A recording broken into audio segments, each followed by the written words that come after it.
Muy buenas tardes tengan todos ustedes. Hoy continuamos con el ciclo de conferencias internacionales que se dan en el mes de mayo del año 2020, sobre todo con el objetivo de conmemorar el aniversario de la Academia Mexicana de Derecho. Para nosotros es muy importante, muy significativo que hoy esté, en el caso muy especial para mí, uno de los mejores amigos que me ha dado la vida, un jurista de muy alta talla, que cabe mencionar y aclarar. En México muchos se dicen padres del juicio del nuevo sistema penal, el sistema acusatorio adversarial, y a mí me consta la humildad que tiene el magistrado y en México es ministro, Daniel González Álvarez, porque él fue el que en todo momento inició este proceso. Primero, de conocimiento que había una tremenda resistencia en el país para el cambio, independientemente de los que estuviéramos a favor o no. Me tocó participar con él, gracias a la invitación que me hizo en su momento, varias actividades. Recuerdo una en 2006 en la Universidad Panamericana, allá en Guadalajara, en donde participaron Daniel, Elber Strauss de Alemania y Julio B.J. Mayer de Argentina. Y por el lado de nosotros estuvimos Juan Velázquez, su servidor, y Marco del Toro. Y fue un formato muy interesante, pero sobre todo hubo muchas llamadas de resistencia de abogados y mucha gente de la sociedad que estaban muy en contra de la celebración de ese congreso. Siempre el ministro buscó generar primero el conocimiento del tema, porque había un desconocimiento total, y en su momento se adoptó, pero yo quiero reconocer que con toda la humildad que tiene, hoy iniciamos agradeciéndole al ministro Daniel González, muchas gracias por su participación, querido ministro, sabe el cariño que le tengo, el respeto por su trabajo. Me ha tocado departir en muchas partes en México, en Costa Rica, estar incluso con mi hija allá, y de verdad es un orgullo que esté en este serial de videoconferencias con motivo del aniversario de nuestra academia.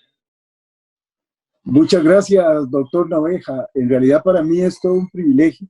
Debo comenzar agradeciéndole a usted en lo personal la invitación, además digámoslo, el aprecio que siempre se muestra por todas las actividades que hemos realizado juntos, y también a la Academia Mexicana de Derecho, Juan Velázquez, que ha estado muy proactiva, usted como presidente y todo su grupo de juristas que le acompañan, que han hecho pues realmente una labor extraordinaria en relación con el derecho constitucional mexicano y latinoamericano.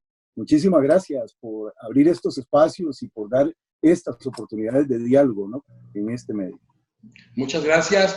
El ministro Daniel González Álvarez es doctor en Derecho Penal y Procesal Penal por la Universidad de Nápoles, Italia. Ministro en retiro de la Corte Suprema de Justicia de Costa Rica. Ex profesor de posgrado en Ciencias Penales de la Universidad de Costa Rica. Actualmente adscrito como consultor de la Universidad Internacional de la Florida. Autor de varios libros y artículos sobre la reforma penal, publicados en varios países de América Latina, y asesor en varios de esos procesos, ¿sí? Asesoró el proceso de reforma en México al sistema de justicia penal y colaboró en la redacción en su momento de varios códigos procesales penales en las entidades federativas y posteriormente en el Código Nacional de Procedimientos Penales, que hoy nos rige en el procedimiento penal.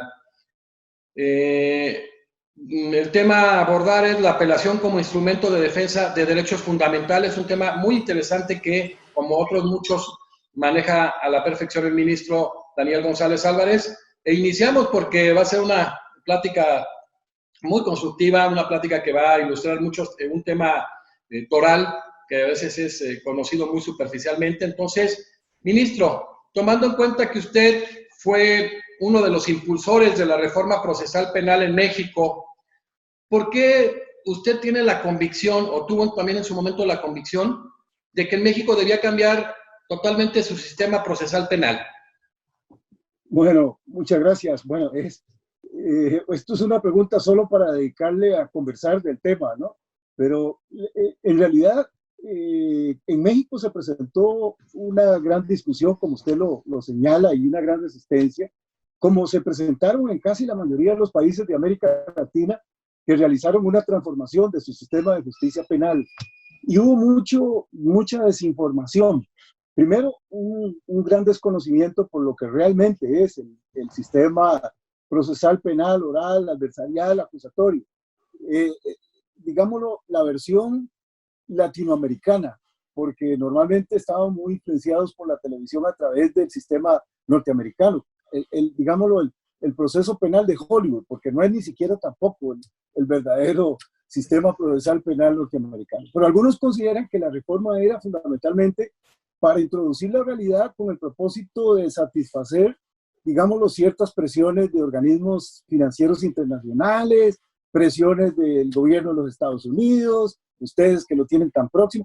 Igual, en los países de América Latina también se presentó la polémica.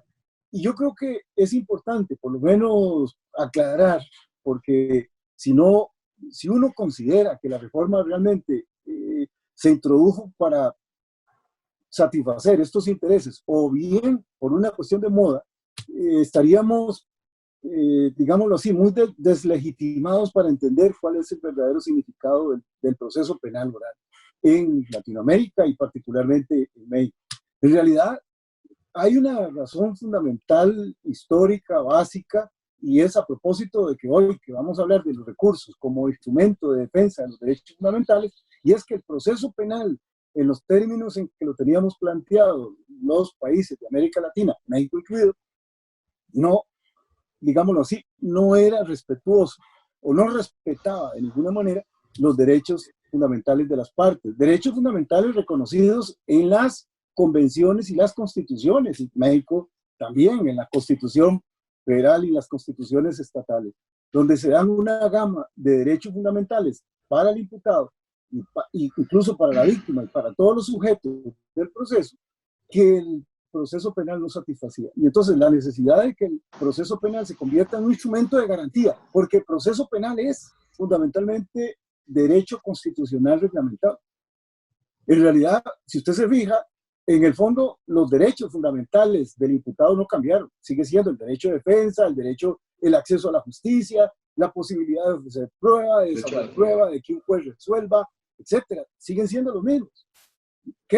Lo que cambia es la manera en cómo vamos a reglamentar, digámoslo así, en concreto el desarrollo de cada uno de estos derechos, y el sistema tal cual lo teníamos todos, o sea, no satisfacía porque el proceso penal, en el caso de México, se tramitaba ante uno de los sujetos del proceso, el Ministerio Público, a través de la averiguación previa, de espaldas al imputado, donde una de las partes, nada menos que el órgano acusador, se encargaba de recopilar toda la prueba y luego se la presentaba en una carpeta, digamos, un expediente, y ante un juez para que el juez tomara una decisión. Pero el juez tampoco estuvo en el desahogo de las pruebas y el ejercicio del derecho de defensa estaba muy paliado. Entonces, el proceso lo que hace es un reordenamiento de cuáles son las potestades de cada uno de los sujetos del proceso y la manera en cómo se van a realizar.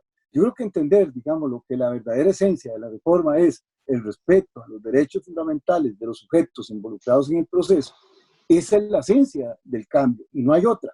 Y bueno, y se consideró que la oralidad es una manera más viable para hacer efectivo principios y garantías fundamentales como el ejercicio del derecho de defensa, que por cierto tampoco es exacta de que la oralidad no era propia de nuestros sistemas. Incluso en el sistema tradicional, que se suponía debía ser mixto, una parte debía ser escrita, que era la investigación, y otra oral, en las audiencias orales, de modo que la oralidad no era desconocida, por lo menos formalmente, en nuestro sistema.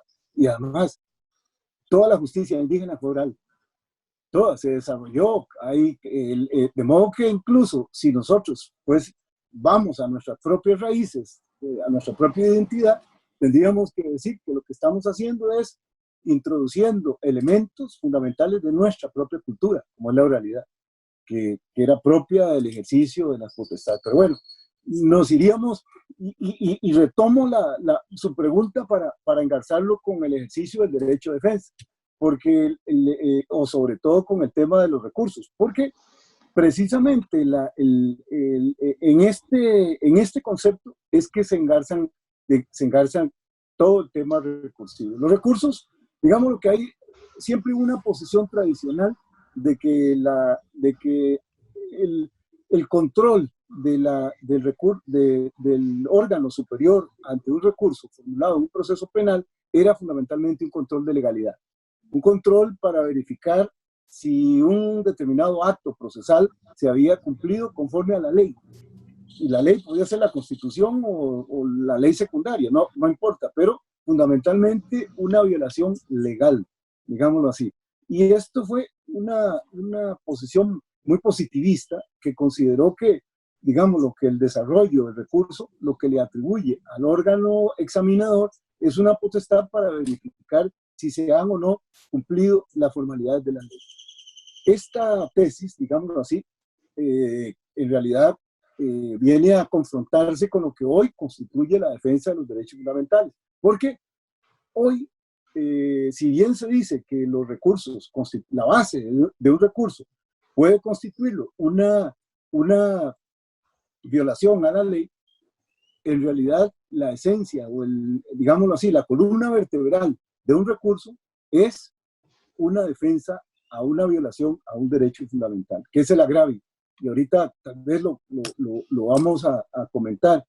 En realidad es casi prácticamente un amparo, porque si usted se fija, casi todas las garantías fundamentales de los sujetos del proceso están reconocidas o en la Constitución, desarrolladas en la Constitución o en las convenciones internacionales, donde se establecen, digámoslo, todas las garantías de los sujetos, y no me refiero solo a las garantías del imputado, sino a las de todos los sujetos del proceso.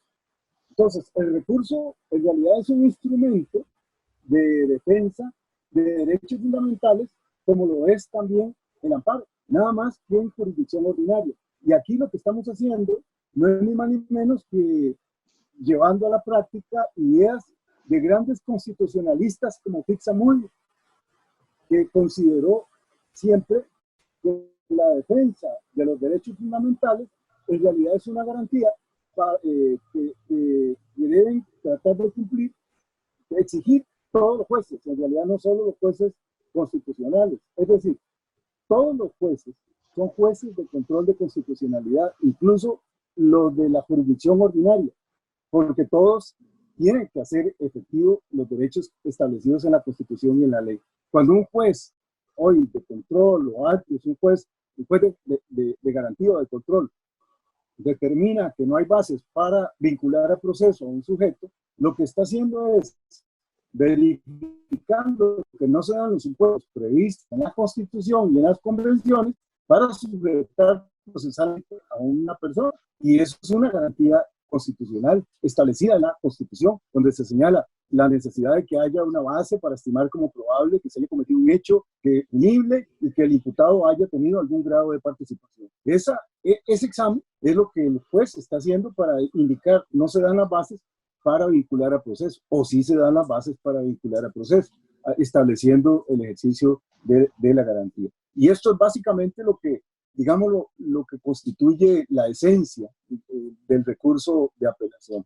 En realidad, estos criterios derivan de postulados constitucionales, del de justicia pronta y debida, por ejemplo, las reglas del debido proceso legal, el 17 constitucional, y una cantidad de disposiciones, el primero también, primero y el 2 de defensa de derechos fundamentales, y digamos los principios generales establecidos, por ejemplo, en el Código Nacional de Procedimientos Penales, el 12, el 16, solo para citar unas disposiciones legales que recogen estas afirmaciones que estamos haciendo, digamos, en este caso.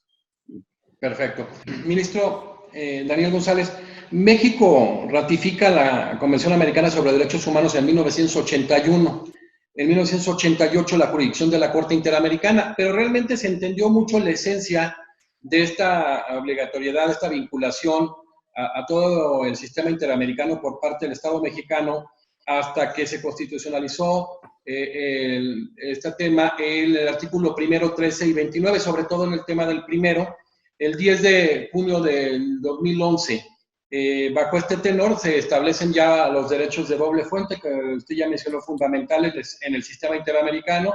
Vaya, basta decir la Convención Americana sobre Derechos Humanos, yo creo que vinculados al 4, que es el derecho a la protección de la vida, el 5, que es la integridad física de las personas, luego viene el tema del 7 de la libertad, el 8.1, 8.2 con relación al debido proceso, 24 igualdad ante la ley y el 25 la tutela judicial efectiva.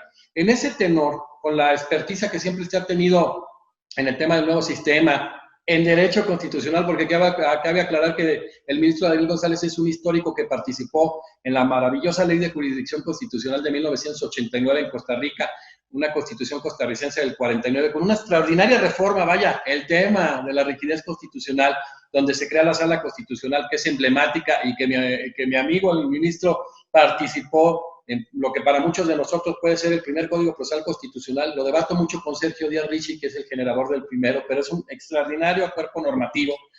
Y en ese sentido, ministro Daniel González, ¿considera usted en este tema que la jurisprudencia de la Corte Interamericana de Derechos Humanos ha fortalecido esta posición?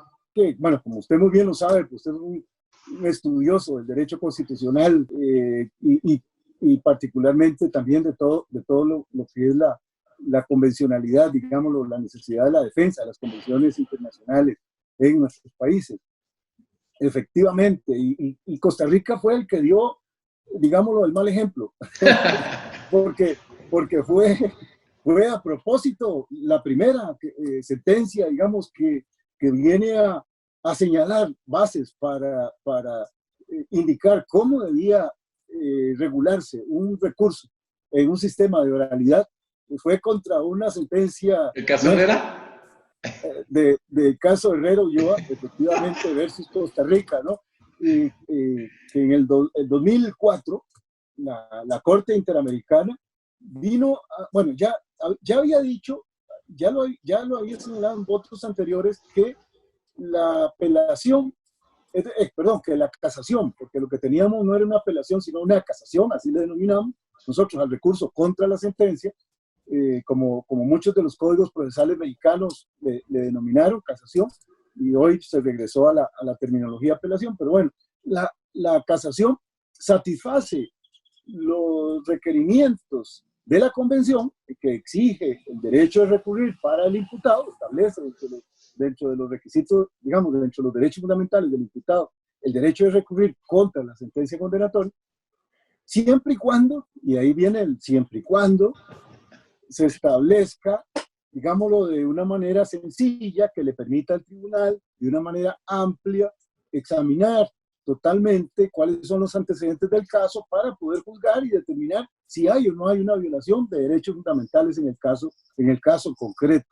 En ese caso se nos condenó porque teníamos unas restricciones, sobre todo algunas regulaciones relativas a la admisibilidad de los recursos. Habíamos rechazado en admisibilidad por cuestiones formales, meramente formales, un recurso, una parte del recurso de Mauricio Herrera, y esto lo consideró la Corte como violatorio de la Convención. La regulación que del recurso de casación hacía y nos obligó a realizar digamos, una reforma al sistema de oralidad. Pero lo importante es que sentó las bases para señalar varias cosas. Es decir, primero, que no importa cómo se le denomine. Es decir, la Corte nunca ha exigido que haya apelación, nunca ha exigido que el recurso se denomine tal de una manera u otra. Y dijo expresamente que no importa cómo se le llegue a denominar, lo importante es que el recurso debe ser ordinario, eficaz y mediante el cual un juez o un tribunal superior procure la corrección de decisiones jurisdiccionales contrarias a derecho, es decir, para erradicar la arbitrariedad, sobre todo en el juzgamiento de los casos concretos. Y este fue, digamos, el caso paradigmático en el que se vinieron a establecer las bases, digamos, del desarrollo. Posteriormente, la Corte Interamericana ha tenido posibilidad de desarrollar totalmente lo que es el recurso en un sistema de oralidad, el recurso en materia penal, sobre todo tratándose del recurso establecido en favor del imputado, que es el que establece la Convención, al que se refiere la convención. Ya en el caso Barreto Leyva versus Venezuela de 2009, ahí lo hace. En el caso Vélez Flor versus Panamá de 2010, el de Mohamed versus Argentina de 2012, el Mendoza versus y otros versus Argentina de 2013, el Yakat Ali Bux y versus Surinam de 2014, etcétera. Ahí han desarrollado, digámoslo, cómo debe regularse, cómo debe tramitarse digámoslo, el recurso y estableció también las bases de lo que es un control de convencionalidad extendido y difuso. Y es ahí confirmando la tesis de Fixamudio que había desarrollado en doctrina y que habíamos estudiado nosotros cuando éramos estudiantes de Derecho, gracias a las enseñanzas del maestro, y donde nos señalaba que todos los funcionarios, en realidad no solo los jueces, porque es decir, todos los funcionarios públicos deben defender la Constitución. Además, la protesta, cuando uno asume el cargo, es de cualquier funcionario público, no importa la jerarquía, es defender la ley y la Constitución. Es decir, esa es parte de sus obligaciones. Y un juez, en el ejercicio de su función, pues obviamente que él también tiene que encargarse de, digámoslo, hacer respetar la Constitución, aún en un sistema de control concentrado, es decir, no de control difuso, de constitucionalidad, como resultaba México antes de las interpretaciones de la Corte, ¿no? Donde se reservaban para la jurisdicción federal o única y exclusivamente la defensa de los derechos fundamentales. Obviamente que el juez ordinario no utiliza la terminología del amparo, es decir, el juez ordinario no dice que está reponiendo derechos ni amparando, no usa ese lenguaje, pero la esencia de la función jurisdiccional es de amparar, es fundamentalmente la de hacer que se respete la Constitución y la ley, darle los derechos fundamentales a un sujeto o a otro. Digamos, algunas conclusiones se pueden extraer de la jurisprudencia de la Corte Interamericana de Derechos Humanos. Primero, que digámoslo, deben flexibilizarse los criterios de admisibilidad de recursos, porque para la fecha en que se dio el primero, había una serie de rigidez. Incluso nosotros teníamos desde antes regulado limitaciones de cuantías y decíamos que no cabía el recurso de casación contra una sentencia si la pena era inferior a tanto, por ejemplo, y esa era irrecurrible. Después lo habíamos modificado antes del voto Mauricio Herrera, pero así inició el Código Procesal Penal, el Código de Procedimientos Penales, Procesal Penal nuestro del 73, digámoslo así. Otra conclusión es que el objeto y la finalidad esencial del recurso es la tutela efectiva y real de derechos fundamentales y la justicia del caso concreto. Esto es digámoslo así, otra consecuencia fundamental que deriva de la jurisprudencia de la Corte Interamericana, que le da esas características y permite hacer distinciones también entre el derecho de recurrir al Ministerio Público y el del acusador y el de la defensa, que no son iguales. Y esto hoy lo digo porque ya se ha querido, por lo menos en mi país, se está discutiendo de si el Ministerio Público tiene iguales derechos que la defensa en materia de recursos, porque hay algunas limitaciones para la parte acusadora. Por ejemplo, en los sistemas anglosajón, el acusador no puede recurrir de una decisión de absolutoria de un jurado. Lo puede, por lo menos no sobre el fondo. Puede, con, digamos, algunos problemas de constitucional, de legalidad o de irregularidades en la selección del jurado o de soborno que haya habido, pero son muy limitadas digámoslo, las causales que puede invocar el órgano acusador en el sistema anglosajón. Generalmente, digamos, las resoluciones absolutorias no pueden ser recurridas por el órgano acusador, mientras que la defensa tiene un amplio derecho de recurrir. Y esto ha hecho que incluso en doctrina en América Latina, algunos hayan estimado que el acusador y el Ministerio Público incluido, la víctima, no debiera tener derecho de recurrir contra las resoluciones. Pero bueno, esto es una discusión que solo en doctrina se ha dado, porque todas las legislaciones latinoamericanas le dan derecho de recurrir al Ministerio Público y a la víctima. Más bien al contrario, han fortalecido el derecho de recurrir de la víctima en nuestros procesos a raíz de la inactividad muchas veces del propio Ministerio Público. Lo otro es que permite recibir prueba en alzada. Esto es otra conclusión importante de la jurisprudencia de la Corte Interamericana, es decir, de que en apelación es posible recibir prueba. El Código Nacional de Procedimientos Penales mexicano establece esa posibilidad y regula esa posibilidad y señala cuáles son las opciones que podrían, y la mayoría de los códigos latinoamericanos dan esa opción. Y bueno, que se puedan también establecer, digamos, esas diferencias también en materia de ofrecimiento de prueba. Es decir, no tienen la misma facultad de ofrecimiento de prueba la defensa que el Ministerio Público en alzada, digamos. También admite que haya ese tipo de distinciones. Esa es Perfecto. Perfecto, qué bueno esta visualización del sistema interamericano, ministro Daniel González, porque la misma Corte Interamericana pues establece como parte del debido proceso de derecho de doble instancia, y es muy importante, ¿no?, en el tema para ser efectivo en lo que refiere al derecho de doble instancia, y como parte fundamental debido proceso de ley sustantivo en el tema de los principios de proporcionalidad y razonabilidad. Uno de los pendientes que se queda en el sistema interamericano en la triada de la víctima, imputado y interés general es que se ha regulado muy poco en relación a la víctima, y son de los grandes pendientes que se tienen. Bueno, ministro Daniel González Álvarez, con toda la pericia que tiene, con haber participado usted pues de lleno en este Código Nacional, conocer sus entrañas, su esencia, ¿sí?, ser el verdadero promotor, que reitero, a mí en lo personal me consta. ¿Cómo visualiza el ministro Daniel González Álvarez el recurso de apelación en el Código Nacional de Procedimientos Penales de México?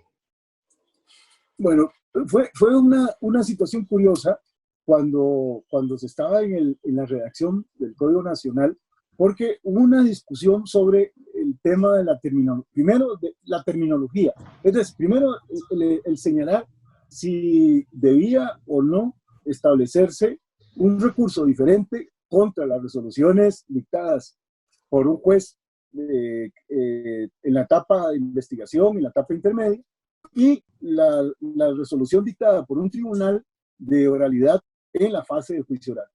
Y bueno, porque normalmente los códigos hacen esa diferencia.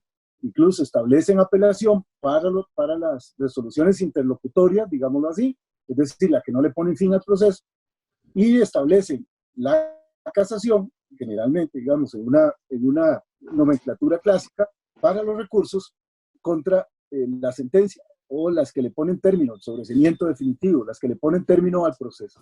Y se hace esta distinción. Al principio, originalmente estaba dividido, es decir, se había hecho esa distinción. Bueno, hubo varios proyectos, ¿no?, porque fueron varias iniciativas, no fue la que finalmente se aprueba. En realidad hubo contribución de varios sectores, y estoy hablando en general de las discusiones y el modelo que al final ya se tenía casi como listo en el Senado para ser, digámoslo así, sometido a la discusión parlamentaria en la comisión. Y se mantuvo digamos, la nomenclatura, pero posteriormente surgieron, sobre todo el sector del Ministerio Público, del lado de la parte de seguridad, digámoslo, de la parte, porque había sectores, digamos, estaban los de defensa de derechos humanos, los sectores de las ONGs de defensa de los ciudadanos, las víctimas, las asociaciones de víctimas, etcétera. O sea, hubo una convergencia, una discusión, una opinión, la red de juicios orales, que participaron, digamos, en todo este proceso, que fue muy rico, muy formativo, muy hermoso, digamos, realmente muy formativo. Fue, la verdad, a nivel personal, ver todas esas discusiones que se plasmaron, digamos, en ese proceso. Pero bueno, se decidió cambiar y adoptar una sola terminología y decir, el recurso debe llamarse igual, porque sobre todo se le atribuye al recurso de casación todo su lastre formalista. Algunos consideran que el concepto de casación es un concepto agotado, que pueden considerar que los tribunales exijan requisitos de formalidad como en el sistema clásico, tradicional, donde es dificilísimo pasar una admisibilidad de un recurso de casación y donde el núcleo no está, digamos, el centro, la columna vertebral no está en los derechos fundamentales, sino en las meras formalidades del ejercicio de la función de recurrir. Pero entonces se le cambió. Pero, y ahí viene el pero se dejaron las normas. Es decir, donde decía casación se puso apelación, pero se dejaron las normas. Claro, y se le quitaron los capítulos. Entonces, ocurre una situación un poco particular. Si usted se fija, comienzan hablando de la apelación de los recursos contra las resoluciones del juez de control, es decir, los autos de vinculación a proceso, las resoluciones que se dictan en la etapa de investigación, todas relacionadas con el tema de la libertad, acuerdos reparatorios, todo lo que ocurre en las fases iniciales del procedimiento y en la etapa intermedia. Y luego, el articulado de los recursos comienza a hablar del recurso contra la sentencia y le da algunas características distintas. Por ejemplo, establece reglas diferentes para la competencia del tribunal de alzada, sobre todo con el tema de la suplencia de la queja, donde es más restrictivo que en la apelación contra resoluciones interlocutorias o contra resoluciones del juez de control. Y establece causales. Por ejemplo, contra en tratándose de la apelación contra sentencia, establece cuáles son las causales de forma y de fondo. Y hay un elenco, se puede recurrir de la sentencia siempre que ocurra y van elencando, digámoslo así, tasando la ley. Claro, hay una serie de causales para recurrir. Algunas son muy amplias, digamos, por ejemplo, que solo que diga violación a derechos fundamentales y ya, pum. Y pues sí, eso da margen para que haya una cantidad de causales muy grande para invocar, digámoslo, dentro del recurso de apelación contra la sentencia. Pero es una causal. Llamo la atención porque, por ejemplo, para recurrir contra un auto de vinculación al proceso no hay causales. Es decir, no dice que debe ser por tal o cual y en general. Esto que parece, en realidad lo que tiene que ver es que tratándose de una resolución que ha sido dictada en la sentencia, digamos, definitiva, después de una audiencia oral por un tribunal colegiado, pues se quiere dejar muchas decisiones al, digámoslo, fortalecer el juicio oral y que muchas de las decisiones queden resueltas en el contradictorio, es decir, en la fase donde las partes convergen, donde están presentes los sujetos del proceso, y el MP, la víctima, el asesor de la víctima, el imputado, el defensor, los jueces, los colaboradores de todos estos sujetos procesales, y bueno, y si eventualmente hasta el responsable civil, si es que se ha configurado, digamos, el ejercicio de la acción en contra para reparación de daños y perjuicios. En fin, toda esta cantidad de sujetos son los que convergen en esa audiencia oral, y entonces se quiere que muchas decisiones queden ahí y no estén siendo sujetas a control de un órgano superior, porque el partido es este, y no el del segundo tiempo, porque si no, pues establecemos un juicio de segunda instancia en donde no valga el de juicio de primera instancia, y entonces mejor quitemos el de primera y dejemos solo el de segunda instancia, que fue lo que algunos estaban proponiendo. Es decir, ¿para qué tanto juicio? Y si ya ha habido una fase, sobre todo en México, donde se ha hecho un examen de vinculación a proceso por un juez, y bueno, viene el juicio oral y todavía una de apelación y otra más, que se hace reiterativo, ¿no? Del juzgamiento de los casos concretos. Pero hay una norma que quisiera particularmente detenerme en el caso mexicano, que dice el 468, la fracción segunda del 468 del Código Nacional de Procedimientos Penales, que dice, puede impugnarse la sentencia en relación a aquellas consideraciones contenidas en la misma distintas a la valoración de la prueba, siempre y cuando no comprometan el principio de inmediación o bien aquellos actos que impliquen una violación grave del debido proceso. Bueno, pero la primera parte dice, siempre, dice, se pueden impugnar aspectos de la sentencia distintas a la valoración de la prueba. Oh, y bueno, esta regla ya tuvo oportunidad el año pasado, recientemente, digámoslo, la Suprema Corte de Justicia de examinarla y vino a establecer, me parece que con muy buen tino, o sea, con una visión muy clara, que esa norma es contraria al derecho de recurrir del imputado establecido en la Convención y en la Constitución, sobre todo en la Convención, porque la Constitución no es tan claro en relación con el derecho de recurrir del imputado, pero del derecho dice que da por sentado que el recurso de apelación es procedente para permitir que el Tribunal de Alzada revise en forma integral la sentencia definitiva por la que se condenó a una persona penalmente. Y dice, leo parte de la resolución, dice, en efecto, esta primera sala fue la primera sala en la revisión 6.643 del año 2018. Se presentó en 2018 y se resolvió el año pasado, 2019. Dice, en efecto, esta primera sala sostiene que el artículo 468, fracción segunda, que es lo que estamos comentando, no es compatible con el derecho de toda persona sentenciada penalmente, imputado, o sea, a que su sentencia de condena pueda ser recurrida ante un juez o tribunal superior reconocido en los artículos, y dice 17 de la Constitución Federal, 14.5 del Pacto Internacional de Derechos Civiles y Políticos y 8.2h de la Convención Americana sobre Derechos Humanos, como se ha examinado a lo largo de esta sentencia. Esto es lo que señala, digamos, la Corte Suprema de la Nación, en el caso de México, con excelente tino, y viene también a fortalecer esto que estábamos diciendo, que el recurso es un instrumento de defensa de derechos fundamentales. Quiero acotar de que en la experiencia de la mayoría de los países latinoamericanos, después de implementar las reformas, ocurrió un fenómeno particular, que los amparos bajaron.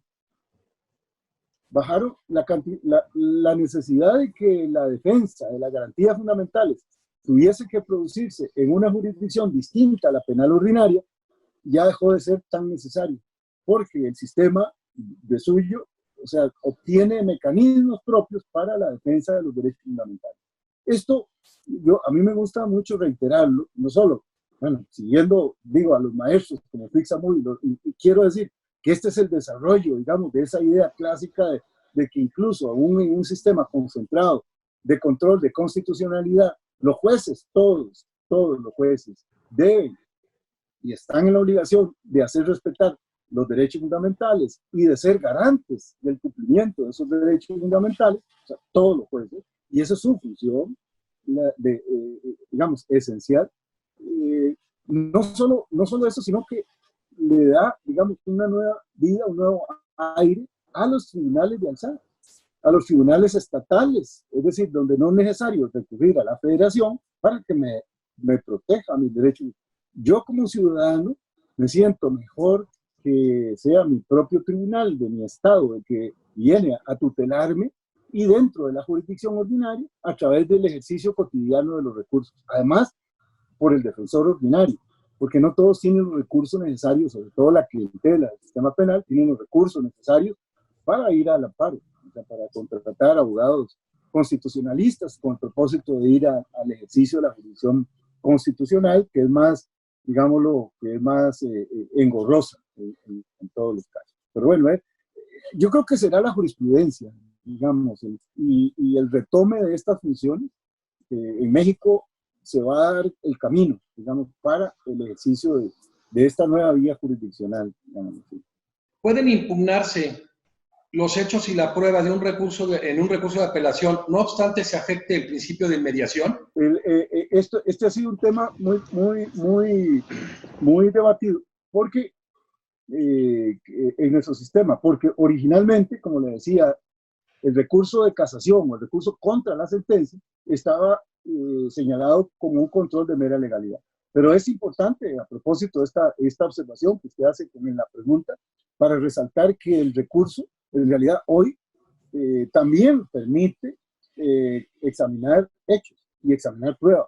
En realidad, digámoslo, vea usted que cada vez que se argumenta falta de fundamentación o motivación o violación a las reglas de la sana crítica, como causales del recurso de apelación contra la sentencia, o violación al principio de inocencia por la no aplicación del indubio pro reo, o exclusión de prueba no valorada o no introducida, están o exigen que haya, digámoslo, impugnación de hechos. Es decir, ahí se están cuestionando los hechos y la prueba. O sea, por ejemplo, todo lo que son prueba no oral, es decir, la prueba que ha sido producida por escrito, objetos, material, puede ser valorado. Ahí no hay problema en relación con el principio de mediación.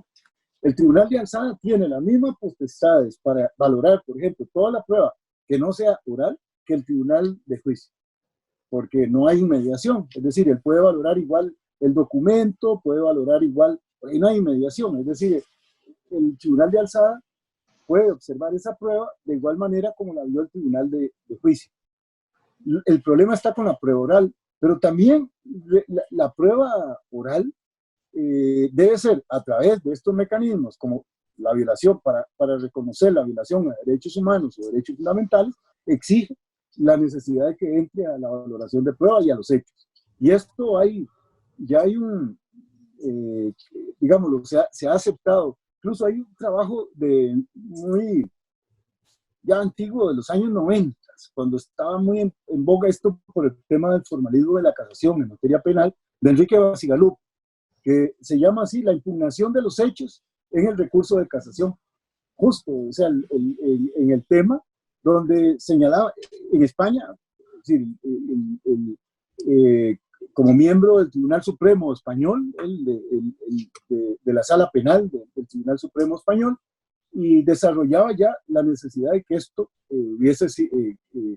fuese admitido. Y efectivamente llegó a hacerlo primero por jurisprudencia y después se fueron modificando las legislaciones, digamos.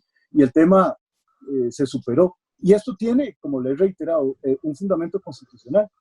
Ya se lo he señalado, pero bueno, yo creo que el artículo primero de la Constitución es riquísimo, ¿no? De la Constitución Federal, ¿no? Que establece, digamos, como primacía el respeto a los derechos humanos, la necesidad de que sean interpretados junto con los tratados internacionales en materia, favoreciendo a las personas de una manera amplia, ¿no? Que es lo que desarrolla ese hermosísimo artículo primero con el que arranca la Constitución Federal Mexicana, ¿no? En el caso concreto. Efectivamente.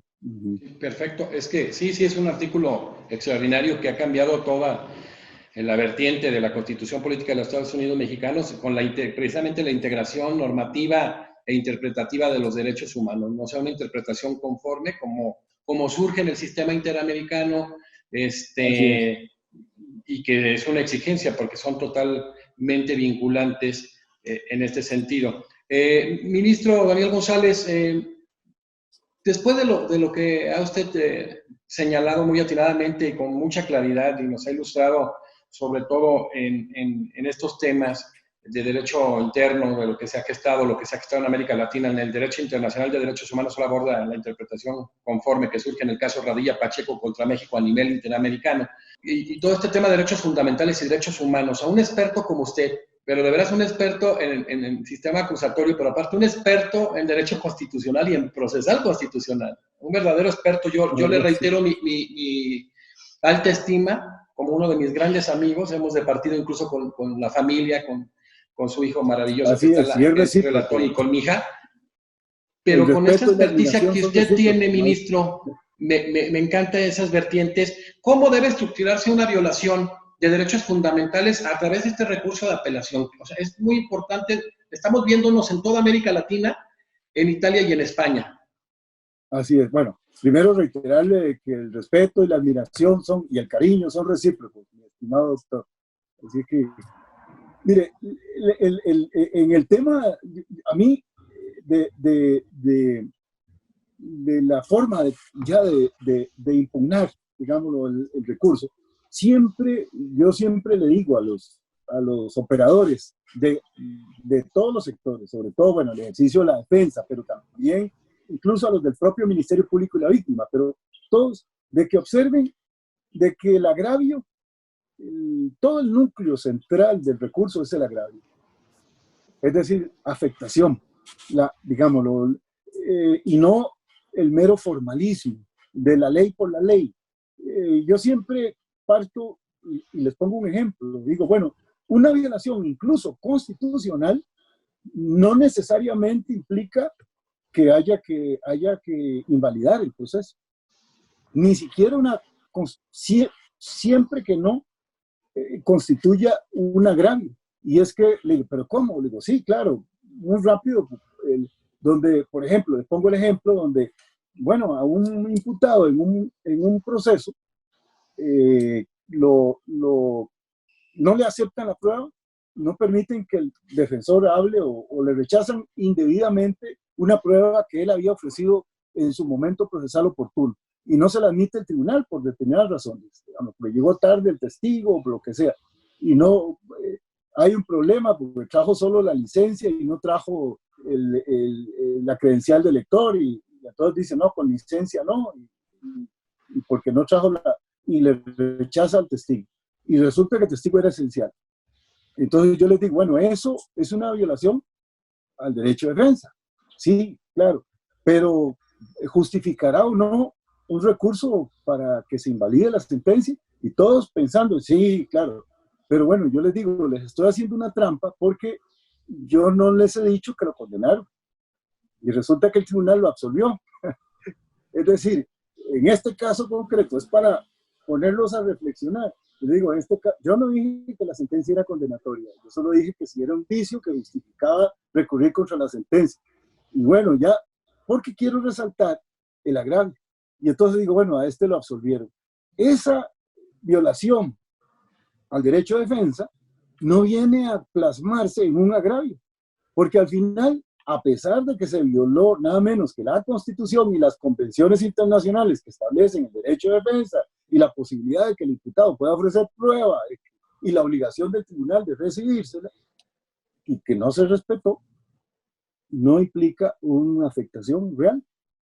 Y entonces no hablemos de legalidades, hablemos de la atención de personas. Es decir, la atención se traslada de la ley a la persona. Lo importante no es si se violó la ley, sino si a Juan, a Pedro, a María o a José se le afectaron los derechos fundamentales. ¿Y por qué hago esta reflexión? Para señalar que la estructura del recurso, es decir, la forma en que yo debo combatirla, es centrándome en el agravio.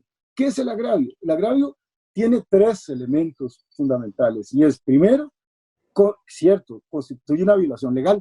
Es decir, no hay agravio sin violación legal, porque hay que buscar dónde está la violación a la ley. Entonces decir, bueno, si yo estoy reclamando una irregularidad procesal, lo primero que tengo que resaltar y ver cuál fue la violación legal, dónde está, en qué consiste y cuál es la ley, el artículo tal y cuál fue el acto constitutivo de violación, es decir, el juez que hizo esto, o que hizo tal cosa, o la parte, o el Ministerio Público, o al recopilarse la prueba. ¿Qué hecho fue y en qué consistió, digamos, la ilegalidad? Entonces, tengo que señalar el sustento del acto y la ley que viola. Pero esto es apenas el primer requisito.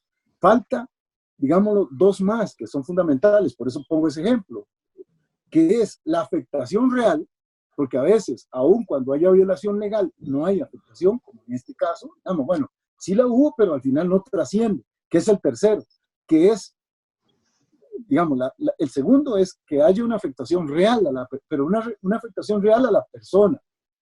Le pongo un ejemplo para decir que no es una afectación. Por ejemplo, si a mí me condenan a 15 años de prisión, eso no es una afectación, porque puede ser que me condenaron a 15 años de prisión porque merecía ser condenado a 15 años de prisión. Y si merecía es porque se demostró que había cometido delito, que el hecho conforme al debido proceso legal, y en consecuencia eso no es una afectación. ¿Cuándo es que es una afectación? Cuando a mí me condenan a 15 años, pero sin prueba, o con prueba ilegal, o por violación al debido proceso. Ahí sí hay una afectación. Pero si me condenan a 15 años de prisión, eso no es una afectación. Yo tengo que justificar dónde está el afecto. O sea, es que me van a mandar 15 años a prisión. No, sí, pero se lo van a mandar a 15 años y yo se lo puedo explicar, porque a usted se le demostró que usted realizó tal hecho con base en tal prueba y se le tramitó un proceso, se le dio oportunidad de defensa y se demostró que usted es el actor responsable de ese hecho delictivo y en consecuencia la ley y la Constitución establecen que usted tiene que ser condenado. O sea, ahí se están respetando la ley y la Constitución. Entonces no hay una afectación en los términos reales, en los términos en que lo están planteando. Afectación es cuando hay, digamos, la existencia comprobada de cierta sobre el sujeto, de que haya una irregularidad. Y la tercera es la necesidad de que el acto sea reparado. Y ese es todavía, por eso en el ejemplo que puse, si hay una violación legal, hay una afectación, porque se le está afectando el ejercicio del derecho de defensa, pero no hay necesidad de que el vicio esté reparado. Y esto también es esencial, y esto lo digo sobre todo por la cantidad de amparos para efectos, donde no tiene sentido, por ejemplo, a veces decir, bueno, se notificó mal la sentencia, y entonces, pero pudo recurrir. Digamos, él le hizo una irregularidad, pero el defensor se impuso el contenido de la sentencia, la pudo recurrir. Entonces, vamos a anular para que se le vuelva a notificar. Y bueno, y otra vez vuelve a recurrir. Entonces, o sea, claro, él está alargando para sus intereses el proceso, pero eso no es un objetivo del proceso, ni es un objetivo para la defensa de los derechos fundamentales del imputado. Es decir, por eso digo, es indispensable el tercer requisito, que es la necesidad de reparación. Estos tres elementos son los que yo tengo que exponer en un escrito de impugnación. Sobre cada vicio, cada irregularidad, debo de interponer, digamos, en el escrito de interposición del reclamo, yo debo ser muy prolijo y tengo que hacer varias cosas. Primero, digamos, tres cosas fundamentales en el escrito. Primero, enunciar en qué consistió el vicio, enunciar en qué consistió el agravio y enunciar por qué tengo interés en que ese vicio y ese agravio sean corregidos. O sea, se reponga o se repare, se retrotraiga. Y digo enunciar. Cuando yo digo enunciar, estoy diciendo hacer un acta, como en los artículos de revista, donde yo pueda explicar, por lo menos en una página, qué es esto, de cada vicio, de cada irregularidad. Y luego, en un apartado segundo, empiezo a fundamentar, a motivar y a acreditar cada uno de estos elementos. Yo recurrente, porque al juez hay que darle lo que yo llamo la comida, la mesa servida. Si yo pretendo que un juez me dé la razón, lo mínimo que puedo hacer es darle todos los insumos para que me la dé. Y yo no le voy a dar, por ejemplo, decirle, bueno, señor juez, yo lo que quiero es una sopa, decimos nosotros. Bueno, aquí están todas las verduras, aquí está la carne, ahora sí cocine usted. No, yo tengo que darle la sopa lista y que el juez nada diga, sí, esta sopa está rica. ¿verdad? O sea, darle el plato servido al juez en el recurso. O sea, yo tengo que demostrar en el recurso que tengo razón en relación con cada uno de estos tres elementos sobre cada vicio, cada irregularidad, y demostrar la existencia del vicio, la afectación y las razones por las cuales tengo interés en que el acto se reponga o se reproduzca o se restablezca, digamos, se corrija la irregularidad que ha sido planteada en el caso. Y finalmente, esto es lo segundo que debo hacer. Lo primero, enunciar. Segundo, fundamentar y demostrar. Y lo tercero es pedir, concretar una pretensión en relación con ese vicio. Y señalar para que sea congruente, y es preferible hacerlo con cada vicio. Y en un recurso yo podría pedir sobre el mismo imputado o que se anule la sentencia para que haya reposición, y en otro vicio puedo pedir que se le absuelva, o en otro vicio puedo pedir que se le reduzca la pena. Depende del vicio. O sea, para cada uno sea congruente en la petición. Si estoy argumentando la existencia de este vicio, entonces mi petición es congruente con este, y no hacer una final diciendo, bueno, entonces que se absuelva mi defendido, porque a veces no es, depende de la naturaleza del vicio. Si yo lo que estoy argumentando, por ejemplo, es que supóngase que condenan al imputado de este caso, que dije que le rechazaron irregularmente la prueba, yo no podría pretender en alzada que absuelvan al imputado. Yo lo que podría pretender es que se anule la sentencia y se ordene un juicio de reposición para que se escuche a ese testigo y se absuelva al imputado. Pero yo no puedo pedirle al tribunal que absuelva al imputado, porque el testigo ni siquiera lo ha recibido. Entonces, mi pretensión, claro, yo podría ponerle, si quiere, que lo absuelva, a lo mejor me lo absuelve, pero mi pretensión tiene que ser congruente con la naturaleza del vicio que yo estoy reclamando. O si lo que estoy reclamando es un problema de que eran varios delitos y hay un concurso y se le impuso más del triple de la mayor y con las reglas del concurso, material o real, y que se superó, yo no estoy pidiendo, no puedo pretender que lo absuelva. Mi pretensión es que le reduzcan la pena al monto tal y cual, digamos, o sea, congruente con el argumento que yo vengo expresando en el agravio que estoy formulando, en este caso de fondo, digamos, que sería un recurso por el fondo. Pero bueno, es muy rica la materia recursiva y da para mucho, digamos, para mucho debate y permite una formación, digamos, de cada uno de los actores del proceso. Todo, como le reitero, claro, todo esto va a perfilarse, se va a ir enriqueciendo conforme lo nutra la jurisprudencia, la Corte Suprema, la jurisprudencia de los tribunales de apelación en los diferentes estados de la República, y bueno, les va a permitir recobrar, digámoslo así, una potestad muy importante, nada menos que es la de, para los tribunales estatales, que es la defensa de los derechos fundamentales de los ciudadanos de su estado. Así que me parece que es una función bastante respetable y que va a fortalecer incluso hasta la propia jurisdiccionalidad del tribunal, digamos, en el caso concreto.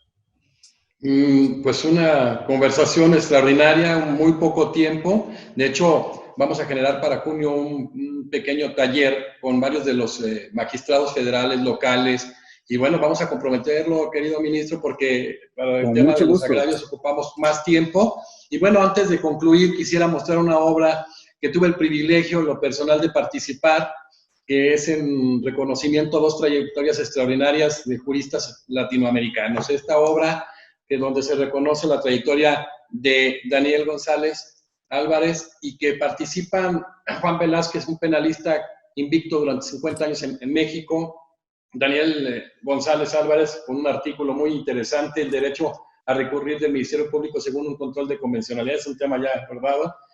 Domingo García Belaunde, que es uno de los grandes juristas del Perú, su servidor, Carlos Ruiz Carrillo Artiles, un abogado extraordinario de Venezuela, Carlos Manuel González, que está precisamente en el Tribunal Constitucional de República Dominicana, Alan Vargas Lima, que es uno de los juristas hoy en día más destacados de Bolivia, Daniel Rafecas, virtual Procurador General de la Nación en Argentina, y José Palomino Manchego, que es un hombre extraordinario en el derecho. Es una obra que a mí me agradó mucho participar porque es un reconocimiento muy necesario para juristas de la talla y de la humildad de Daniel González, que pronto estará con él. De verdad, es usted un ministro, un hombre extraordinario, un hombre que no tan solo tiene un conocimiento vasto y aportado, sino ha buscado siempre capacitar al abogado. O sea, siempre ha buscado en América Latina en general y llevar esa capacitación, proactivo toda la vida, un hombre incansable, de verdad es impresionante y orgullosamente miembro honorario de la Academia Mexicana de Derecho junto a otros grandes juristas como don Sergio García Ramírez, por ejemplo. Ministro, pues decirle que estamos muy contentos hoy de que nos haya acompañado en este serial de conferencias para la Academia Mexicana de Derecho, de la cual soy el presidente nacional. Es un orgullo tenerlo en este serial de conferencias porque tiene un compromiso muy importante usted con México, lo ha demostrado desde el inicio, y yo reitero, hay miles que dicen que son padres del nuevo sistema, y quien luchó, lo enseñó, lo hizo entender porque era algo novedoso de verdad para nosotros, fue el ministro Daniel González, que participó en todos estos procesos de reforma, pero sobre todo en una capacitación previa verdaderamente durante años incansable, ministro. Gracias por haberme invitado en su momento y a la fecha a participar, a hacer equipo, porque se aprende todos los días con usted. De verdad, estamos muy contentos. Y bueno, despedimos este programa, esta conferencia, este conversatorio, manifestando que ha sido increíble la calidad de todos los ponentes y hoy han tenido con ustedes al ministro Daniel González Álvarez, uno de los juristas más importantes de América Latina. No solo ha participado en estos temas de la Muchas reforma gracias. penal, y no lo dice él, pero a mí que me encanta todo este tema del derecho constitucional y que abordó don Héctor Fix Zamudio, que es un dios del derecho constitucional y procesal constitucional, incluso creador del derecho constitucional procesal, que ha tenido un debate muy fuerte, un gran debate con Domingo García Belaunde, que participa en esta obra de que no existe, pues la humildad que siempre ha tenido. Ministro, muchísimas gracias, y bueno, la Academia Mexicana de Derecho le agradece de nueva cuenta su participación. Muchísimas gracias, más bien a ustedes por haberme invitado a participar. En realidad yo encantado, saben el amor y el aprecio que tengo por México, y bueno, el cariño y todo lo que he aprendido a través de todo este proceso. La verdad es que son enseñanzas y ha sido un enriquecimiento personal, intelectual, digamos, muy fuerte, y bueno, muy agradecido realmente en todos los planos para con ustedes y con la academia. Muchísimas gracias. Reiteramos nuestro agradecimiento al ministro Daniel González Álvarez y nos veremos en la próxima conferencia.